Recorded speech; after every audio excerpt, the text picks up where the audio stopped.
Assalamu alaikum, dear students. I am Dr. Shahana and we are discussing the myocardial infarction. What is myocardial infarction? I have covered the lecture from the book that is mentioned here. That is the lecture notes in the pharmacy practice edited by the Lillian, and the edition is the 9th edition, and the pharmacotherapeutic book by the George Dipiro. Myocardial infarction is, or heart death, is simply the interruption of the blood supply to the part of the heart that lead to the heart damage or death of the cardiac tissues. What is the pathophysiology of the myocardial infarction? The main cause of the occlusion of the coronary artery is the atherosclerotic plaque. This plaque is a collection of the lipids and WBC in the arterial wall. When this plaque is blocking the arterial wall, it results in the ischemia, and time is very important. If it is untreated for sufficient period of time, it causes damage or death of the particular heart muscles. Furthermore, several complications are there. What are these complications? As normally, if the collagen is exposed and the several tissue factors are involved that induce the platelet adhesion and the activation. This platelet adhesion and activation to the endothelial cell, it promotes the release of the adenosine and thromboxane A2 from the platelets, that causing the vasoconstriction and the platelet activation. Why we are discussing that? Because when we are using certain types of drug in the myocardial infarction, basically these drugs blocking these types of mechanism. There is a change in the conformation of the platelet occur at the level of the glycoprotein, which is the 2A3A surface receptors that cross-link with each other, and they form a bridges that are responsible for the formation of the plaque. This formation of the bridges is followed by the coagulation cascade. As a result of this, a thrombogenic lipid core and endothelium is formed within a blood vessel. This is a normal coagulation cascade which is actually happen in case of injury. However, if without injury it has happened, it will lead to the plaque within an intact blood vessel. This abnormal coagulation cascade within an intact blood vessel lead to the formation of fibrin clot. This fibrin clot is just similar with the platelet plug, and the same mechanism is the end result of the process of the injury or trauma that result in the blockade of the artery. But due to this, our area is developed in which there is less oxygen supply. When there is less oxygen supply, there will be a ventricular remodeling. जो heart है वो अपने आप को remodel करेगा to accommodate the need of the oxygen demand of the heart. This remodeling is characterized by the dilation of the ventricles. Ventricles are now dilated, due to which they are reducing the pumping action. When there is a reduction of the pumping action, this myocardial infarction will be converted into a cardiac failure. So this is the whole pathophysiological steps in which the normal heart is converted into a heart that is undergoing the cardiac failure. What are the symptoms? Symptoms of the angina, symptoms of the myocardial infarction, and the symptom of the cardiac failure. They are somewhat resemble with each other. The symptoms of myocardial infarction is for the incidence of the anginal pain, that is the sudden chest pain that radiate into the inner part of the left arm. There may be a shortness of the breath. There may be nausea, vomiting, palpitation, sweating, and anxiety. And there is a condition in which there is no symptom at all. And this one is the most dangerous, especially in case of the diabetic neuropathy. There may be no symptom of the myocardial infarction. How it is diagnosed? Simple procedure is that it is basically a coronary artery disease. For that purpose, we have to take ECG within 10 minutes of the presentation of the symptoms. And this myocardial ischemia may be of the STE, that is the ST segment elevated, or there may be a ST segment depression, or there may be a T wave inversion. Whatever the type of the myocardial infarction, treatment approach is somewhat minorly different from each other. On the basis of ECG, myocardial infarction can be classified in 2 or 3 different types. Biochemical markers should be assessed. What are the biochemical markers we have discussed earlier? These are the troponin, and for other kinases like creatinine kinases, that their elevated level will be the indicative of the myocardial infarction or heart damage. Biomarkers like cardiac troponins are preferred along with the symptoms of ischemia and ECG results. The typical blood sample will be contained within 6 to 9 hours, and it is basically indicative of the changes in the heart functioning due to the elevated level of the troponin. Now it is the duty of the case collector that he should stratify the patient into low, medium or high risk of the death of the myocardial infarction on the basis of patient symptoms, on the basis of past medical history, ECG, and on the basis of biomarkers. Predominant symptom is the midline anterior chest discomfort, that is the severe onset of the angina, and if this symptom persists at least 20 minutes, it will lead to the myocardial infarction. This discomfort may radiate to the shoulder, down to the left arm and to the back or to the jaw. All these symptoms may include the nausea, diaphoresis and shortness of breath. Staging and the time is very important to prevent the death of the person, as the mortality rate of the myocardial infarction is very high. This is come under the acute coronary syndrome, a newer term, that is the ACS. For that reason, ACS either may present with the sign of the acute heart failure, or it may represent or may along with the arrhythmias. ठीक है, तो arrhythmias भी हो सकता है और there may be acute heart failure. According to the condition of the person, there may be different types of complications. This MI may proceed up to the cardiogenic shock, that is heart failure. There may be a valvular dysfunction that lead to the arrhythmias. There may be inflammation of the cardiac layer, that is the pericarditis. Or there may be the stroke, which is secondary to the left ventricular thrombus embolization. If the thrombus come into the left vein, and it will lead to the stroke of the left ventricular thrombus embolization. Or there may be the venous thromboembolism, and this left venothrombus embolism may lead to the free wall rupture that may goes up to the CNS level or in the peripheral level. Another important type of the myocardial infarction is the right heart failure. It means that there may be a left heart failure or it may be the right heart failure. What are the goals of the treatments? Goals of the treatments are for the myocardial infarction. We have two types of the goals, that is the short-term goals and the long-term goals. Short-term goals include the early restoration of the blood flow to the infarct, and we mainly want to prevent the infarct expansion. Furthermore, we want to prevent the complete occlusion of the artery.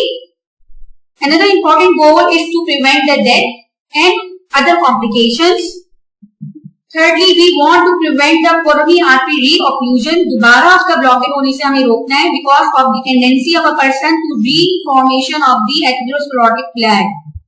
We have to remove or reduce the symptoms of the ischemic chest discomfort or the pain that is present in the person, and the resolution of the ST segment and T-wave inversion on ECG that will happen during or that is diagnosed during the myocardial therapy management. What are the long-term goals? Long-term goals are mainly reserved for the improvement of the cardiovascular function that improves the patient quality of the life. And for that purpose, we have to add certain therapy in our previously prescribed medications. Along the other laboratory tests, we have to obtain the serum potassium, magnesium, glucose and creatinine level, and baseline level should also be there. We must know what will be the CBC, what are the tests of the coagulation test, and what will be the fasting lipid results. We have to check the lipid concentration within the first 24 hours of the hospitalization. That is vital because cholesterol is one of the main reasons that is responsible for the myocardial infarction. So lab test is mandatory, and I have uploaded the lecture that is recorded in the book chapter. You have to go through the figure 5.1 that mention the several types of risk factors regarding the myocardial infarction. We have already discussed.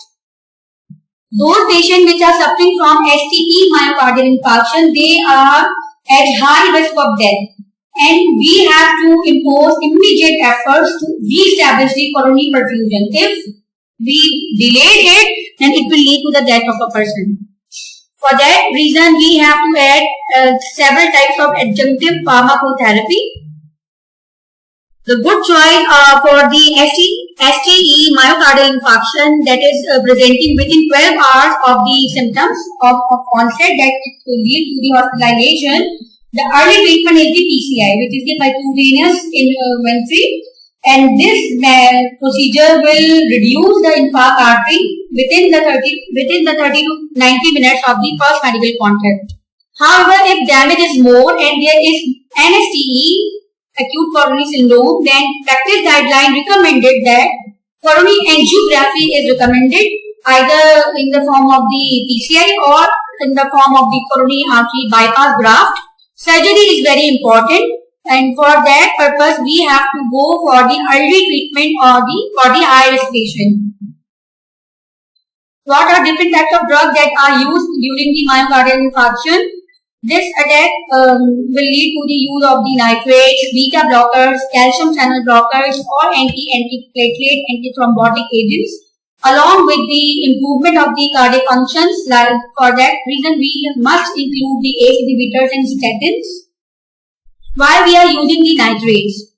Nitrates are basically used for reducing the ischemic pain, and nitrates basically do not improve the mortality in the patient of the myocardial infarction. They are meant for the symptomatic relief of the pain. However, if the person is undergoing hypotension and its blood pressure is already reducing, then we will not use the nitrates. These nitrates are contraindicated in this case. If the blood pressure is very low, then nitrates are contraindicated. Nitrates further decrease the preload and provide the relief in the pulmonary congestion. However, if nitrates are contraindicated, then we will go for the morphine and patidine and buprenorphine for the relief of the pain. Because अगर हम nitrate use करेंगे तो उससे फिर further heart failure जो है वो aggravate होगा, preload जो है वो reduce हो जाएगा, and when preload is reduced, there will be further aggravation of the congestion in the pulmonary congestion in the periphery, etc. So, in case of acute myocardial infarction, if it is an emergency, we have to use intranasal oxygen within an hospital. We have to use sublingual nitroglycerin, that is the NTG, and along with the use of the aspirin, which is along with the combination of the T2Y12 platelet inhibitors and anticoagulant, that is the bivalirudin, unfractional heparin or enoxaparin. These are the combination of the therapy that will normally reserved for the person undergoing acute myocardial infarction. ठीक है, 5 हम therapy देखेंगे. Oxygen supply, nitroglycerin का use, aspirin along with the another type of the platelet inhibitor like cortisol, and along with the anticoagulant like bivalirudin or unfractional heparin or enoxaparin. You must remember that warfarin and other types of anticoagulants are not reserved in case of the emergency. Furthermore, we have to add GP2B3A inhibitor that with unfractional heparin to the patient undergoing the primary PCI. If PCI is planned, then we have again administer the F60MA. Then we have to give IV beta blocker, IV nitroglycerin during the treatment, that is the PCI. PCI के दौरान हमें IV blocker, IV beta blockers, IV nitroglycerin देनी है.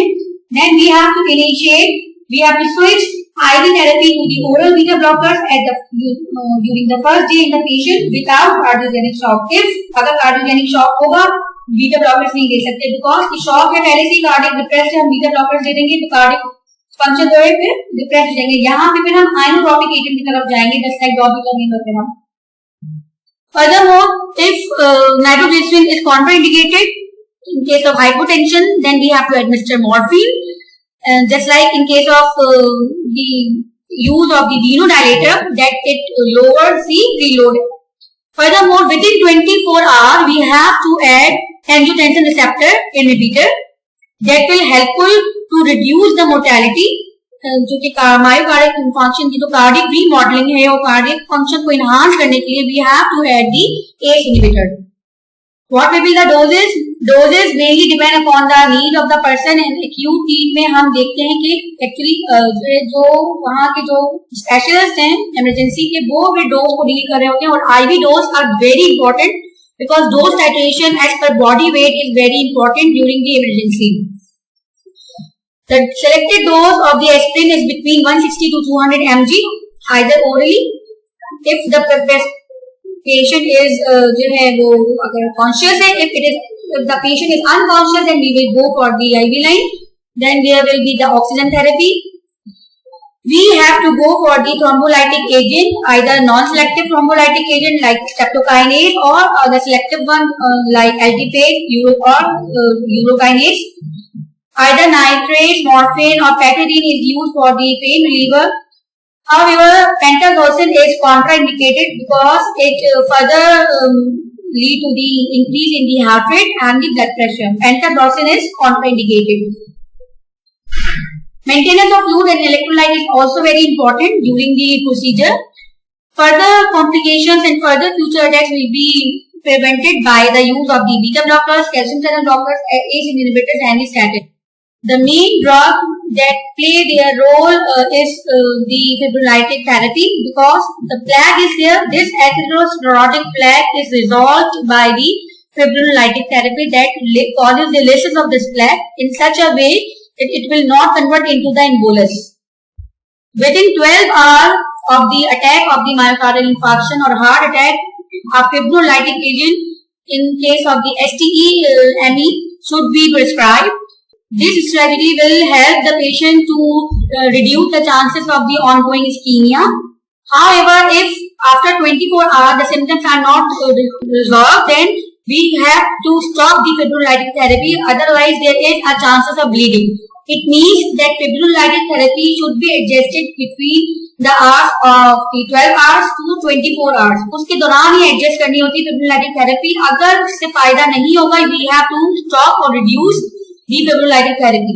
What are the absolute contraindications of the fibrinolytic therapy? If there is a history of hemorrhage, there was a stroke, there was a previous ischemic stroke within 3 months, if there is active internal bleeding, or there is any neoplasm, or any structural cerebrovascular lesion, then in all these situations, fibrinolytic therapy is contraindicated.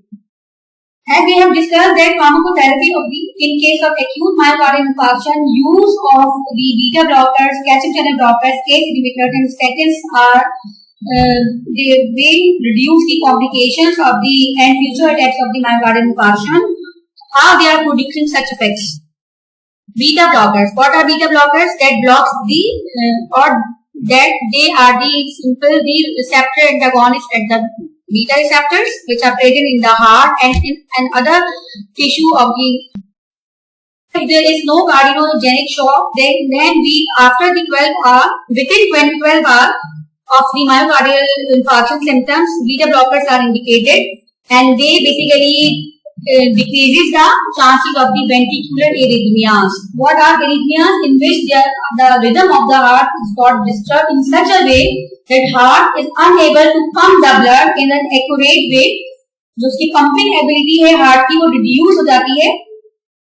उस arrhythmia को prevent करने के लिए we are using the beta blockers. We are avoiding the recurrent episode of ischemia. We are avoiding the recurrent episode of the reinfarction. It also reduces the size of the infarction and it also give a reduction in the short term mortality. Usually होता क्या है कि एक अगर myocardial infarction का एक heart attack जिसे हम नॉर्मल कहते हैं, अगर एक हार्ट अटैक पेशेंट को आता है तो within 24 hours second episode of heart attack आता है. उस सेकेंड एपिसोड को रोकने के लिए बीटा ब्लॉकर्स देते हैं. How they are working? They decreases the rate and they decreases the force of the myocardial contraction and decreases the overall myocardial oxygen demand. Remember कि अभी हार्ट फेल नहीं हुआ है, अभी इंफार्क्शन के केस में इसको चेस्ट पेन हो रहा है, अंजाइना और हार्ट फेलियर की दरमियान की कंडीशन है. Then we are using the beta blockers. There is for the reduction in the myocardial oxygen demand, we have to minimize the risk of the myocardial injury and we have to prevent the death of the person. जिंदगी ज्यादा important है कि हमें patient की जिंदगी बचानी है. तो some beta blockers that prevents the remodeling of the heart, that are the cardioselective beta blockers. These are metoprolol and the carvedilol. सबसे ज्यादा mostly we are using the carvedilol and for the control of the arrhythmia we are mainly using the metoprolol. What are the adverse effects? Very cautious about the use of the beta blockers as they may convert this myocardial infarcted heart into the heart failure. So dose titration and the continuous monitoring of the blood pressure and the titration of the dose is mandatory. Complete जो ECG है वो देखते रहेंगे कि हम beta blockers के बाद उसकी जो नॉर्मल रिदम है वो रिस्टोर हुई है या नहीं हुई है. Otherwise then we will switch to the calcium channel blocker. Other side effects are the bronchospasm. So if there is an asthma or if there is a chronic obstructive pulmonary disease, their use should be contraindicated or used with caution. So beta blockers is a good choice within the 24 hours of the myocardial attack. What is the target of the heart rate? We have to maintain the resting heart rate up to 50 to 60 beats per minute, neither below neither above. हमें इस standard 50 to 60 beats पर रखनी है. अगर heart beat जो है वो reduce हो, हार्ट रेट कम होना शुरू हो जाएगी, we have to reduce the dose of the beta blocker. Metoprolol 5 mg is administered slowly over 1 to 2 minutes IV bolus. और it is repeated every 5 minutes for the total initial dose of the 15 mg. 15 mg से ज्यादा नहीं देंगे, पहले 5 mg देंगे, फिर 5 mg देंगे, then 5 mg देंगे, so that जो हमारा टारगेट हार्ट रेट है वो मेंटेन हो जाए. टोटल 15 mg से ज्यादा हम एडमिनिस्टर नहीं करेंगे. और अगर हम मल्टीपल रेजिमेन यूज कर रहे हैं, then we have to use the initial doses of just 1 to 2 mg. As we are using its IV, after the management of the blood pressure, we have to convert the IV therapy to the oral therapy. If possible, if the patient is conscious, then we will use the oral therapy instead of the IV therapy because of the problem in the dose titration in case of IV therapy. Because अगर आपने 5 mg administer कर दिया और एकदम heart rate reduce हो गया, for that reason हम अगर oral देंगे तो उसमें हार्ट रेट पे इफेक्ट स्लोली आएगा. Propranolol is non-selective beta blocker and the dosage is 0.5 to 1 mg slowly. Again, it is IV push. It is followed by the use of the propranolol after the 1 to 2 hours depending upon the heart rate. जो भी heart rate हमारी required है, हम उसको देखते हुए फिर हम इसकी डोज एडजस्ट करेंगे. अगर heart rate हमारी नॉर्मल पे नहीं आई है तो हम will use up to 80 mg और अगर heart rate जो है वो नियर है और बहुत ही माइनर डोज चाहिए, then we will go for the 40 mg. Again, IV line को हम convert करेंगे oral पे and orally it is prescribed up to 6 to 8 hourly. It means कि ये 3 times a day लेनी पड़ेगी if appropriate. Another type of the beta blocker that is used in the myocardial infarction is the atenolol that is in the dose of the 5 mg IV. Again, bolus dose देंगे. After that, it is followed by the 5 minutes or later by a second dose of the 5 mg IV. It means कि हम parts में doses देंगे to maintain the exact heart rate and maintain the exact blood pressure. If we convert the IV dose to the oral dose, as there is a first pass effect, we have to increase the dose up to 50 to 100 mg once daily. It has a long half life, so once daily is sufficient to cover up the 24-hour profile. This once daily doses is begin just after 1 to 2 hours of the IV dose, and if possible, the initial IV therapy should be omitted. This is all about the beta blockers for the management of the myocardial infarction. Then we will discuss the other drugs in the next lecture. Thank you.